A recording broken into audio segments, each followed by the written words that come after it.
Shalom, selamat pagi, selamat memasuki hari yang baru yang diberikan Tuhan kepada kita. Hari ini Sabtu 7 Mei 2022. Mari kembali kita memuji, menaikkan kidung pujian kepada Allah. Kita bernyanyi melalui kidung jemaat nomor 451. Kita nyanyikan ayat 1 dan ayat 2.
Kasih Allah Bapa, kasih Yesus Kristus dan persekutuan Roh Kudus menyertaimu.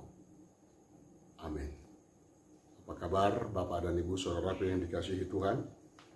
Mari kita terima firman Tuhan untuk kita hari ini yang tertulis pada kitab Kejadian pasal 35 ayat 2. Saya akan bacakan ayat 1 dan ayat 2 dalam bahasa Batak dan Indonesia. Demikian firman Tuhan. Duginin nade batama madok si Jakob, borhat maho lahon akok tu Betel, ingani madisi, jala pauli di sisa dalanggatan di debata nani idam, tinama porusi ho maradopo si Esau hahame. Jadi di dok si Jakob mamat dok dongan nasa bagas, do tu sude dongan nai, paboloko kamu ma debata sileban, akan api niuk munai. Manguras semahamu, jala salini hamu ulos munai. Allah berfirman kepada Yakub, bersiaplah, pergilah ke Betel, tinggallah di situ, dan buatlah di situ mesbah bagi Allah, yang telah menampakkan diri kepadamu ketika engkau lari dari Esau kakakmu. Lalu berkatalah Yakub kepada seisi rumahnya dan kepada semua orang yang bersama-sama dengan dia, jauhkanlah dewa-dewa asing yang ada di tengah-tengah kamu. Tahirkanlah dirimu dan tukarlah pakaianmu. Demikian firman Tuhan. Saudaraku yang dikasihi Tuhan, kalau ada sesuatu yang baru, tentu yang lama tidak kita buang. Kalau ada teman baru, teman lama dilupakan jangan. Tetapi ketika kita berbicara tentang keberimanan kita, tidak seperti itu. Yakub itu, dia bersaksi dengan perbuatannya bahwa Allah itu adalah Allah yang sesungguhnya. Bahwa Allah yang ia percayai, yang Abraham percayai, yang Ishak ayahnya percayai adalah Allah Sang Khalik, penuntun kehidupan.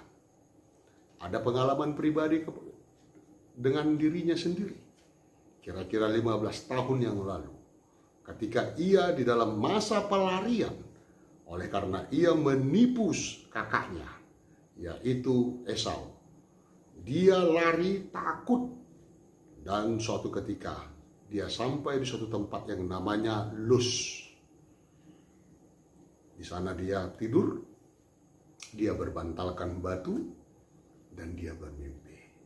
Saudaraku yang dikasihi Tuhan, dalam mimpinya ia melihat tangga yang ujungnya sampai ke langit, sampai ke bumi, dan dia melihat malaikat Tuhan di sana.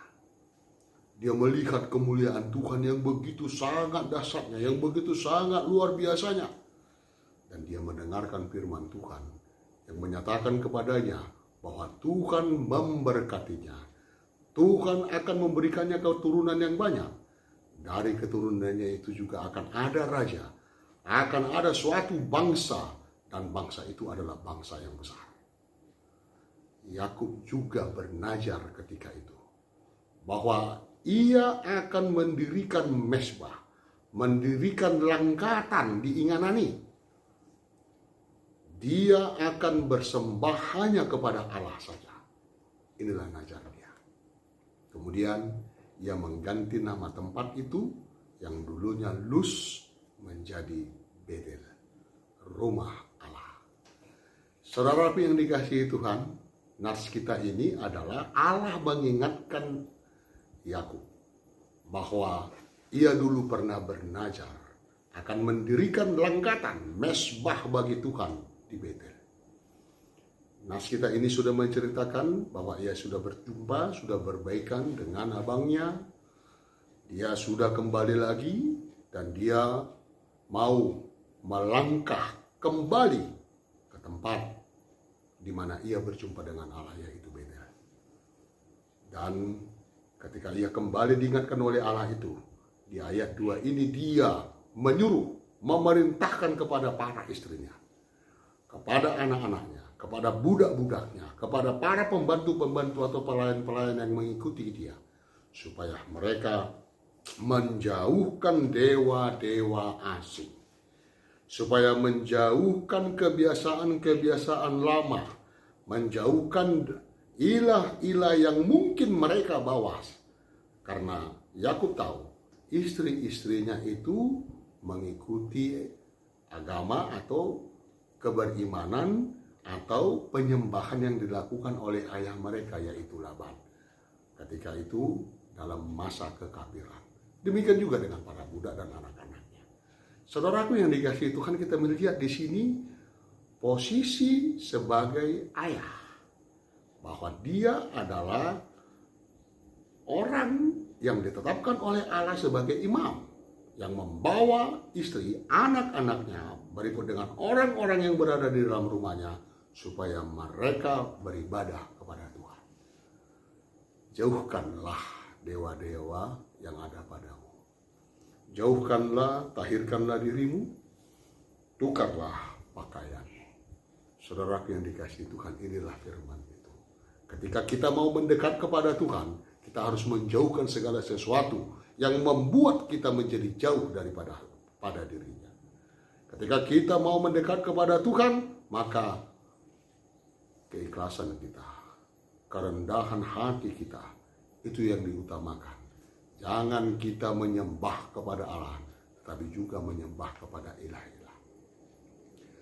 Mungkin ada problema di dalam kehidupan kita, atau juga mungkin ada yang masih kita pegang, mungkin ajimat atau apa. Tetapi dewa-dewa itu juga bukan itu saja. Bisa jadi ini juga kemalasan atau sesuatu yang menghambat kita datang ke Betel, datang ke rumah Allah, datang menyembah kepada Allah. Ini yang mau kita buang, ini yang mau kita jauhkan. Mungkin ada juga pikiran-pikiran atau kebiasaan-kebiasaan yang mau kita tukar, supaya kita lebih mendekat kepada Allah.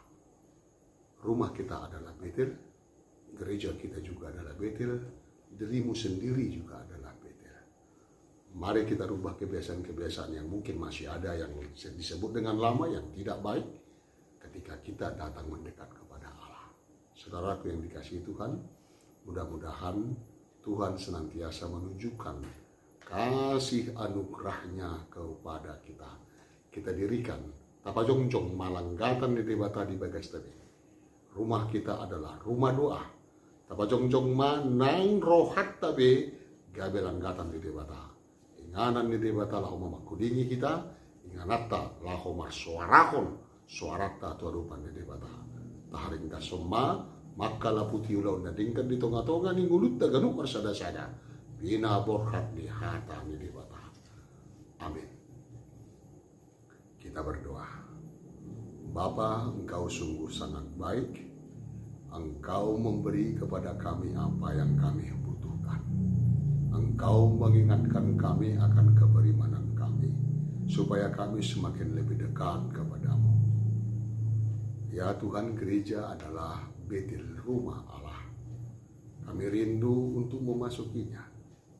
Rumah kami masing-masing juga adalah Betel, tempat bersemayamnya Tuhan. Kiranya kami mau membangun mesbah di sana, tempat kami untuk beribadah, memuji, memuliakan nama Tuhan bersama dengan seisi rumah tangga. Hati kami masing-masing juga adalah Betel. Kiranya Engkau yang mengingatkan kami, agar kami senantiasa mau berserah diri hanya kepadamu saja. Ya Tuhan, berkati setiap orang tua untuk mendidik membesarkan anak-anaknya di dalam sukacita yang daripadamu. Kiranya satu hari ini menjadi hari bahagia kepada kami, tuntun dan sayangilah kami semuanya. Dengarkan doa ini Tuhan hanya di dalam nama Yesus Kristus, Tuhan dan Juru Selamat kami yang hidup. Amin. Anugerah Yesus Kristus, kasih Allah Bapa dan persekutuan Roh Kudus menyertaimu. Amin.